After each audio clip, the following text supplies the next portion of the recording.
자, 이런 예를 들어서 상하이의 호구를 가지고 있는 이런 친구들은 이렇게 할 수 있지. 이런 애들이 이제 이것도 해보고 저것도 해보고 하다가 안 돼. 그럼 뭐 하느냐? 전문직으로 가. 무슨 전문직? 전업 자녀.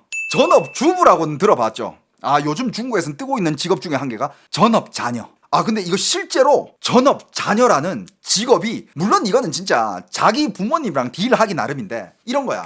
부모는 그래도 이렇게 상하이에 집이 있고 베이징에 집이 있고 이러면 어느 정도 이제 경제적인 기반이 돼 있어. 어느 정도 먹고 살만해. 그 다음에 양로금도 나오고 하니까 뭐 돈도 뭐 어느 정도 들어와. 자식이 뭐 부양을 안 해줘도 충분히 먹고 살아. 하지만 노인들이니까 좀 불편할 수가 있잖아. 그러니까 이제 자녀가 가서 딜을 하는 거야. 내 저기 가서 뭐 이상한 데 들어가가지고 막 한 7, 80만 원 벌어오는 것보다 그 7, 80만 원 엄마가 줘라.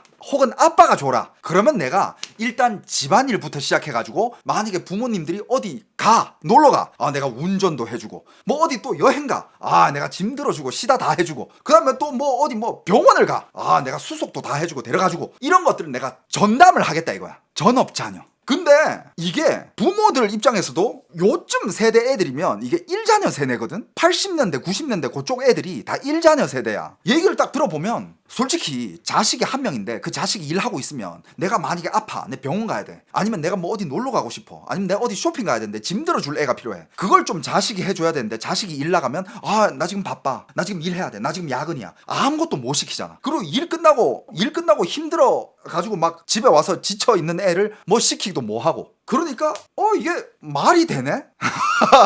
딜이 되는 것 같아. 그렇다고 뭐 내 자녀한테 뭐 그냥 용돈 삼아 주는 그 7, 80만 원이 뭐 그 정도는 줄 수 있다 생각이 돼. 다른 사람한테 맡기는 것보다 자식이 훨씬 더 믿음직스러울 거 아니야. 그럼 이제 부모님 입장에서는 그래 그렇게 해라. 그러면 이제 전업 자녀를 하는 거야. 지금 중국은 전업 자녀들이 엄청 많습니다. 전업 주부 떠나서 이제 전업 자녀.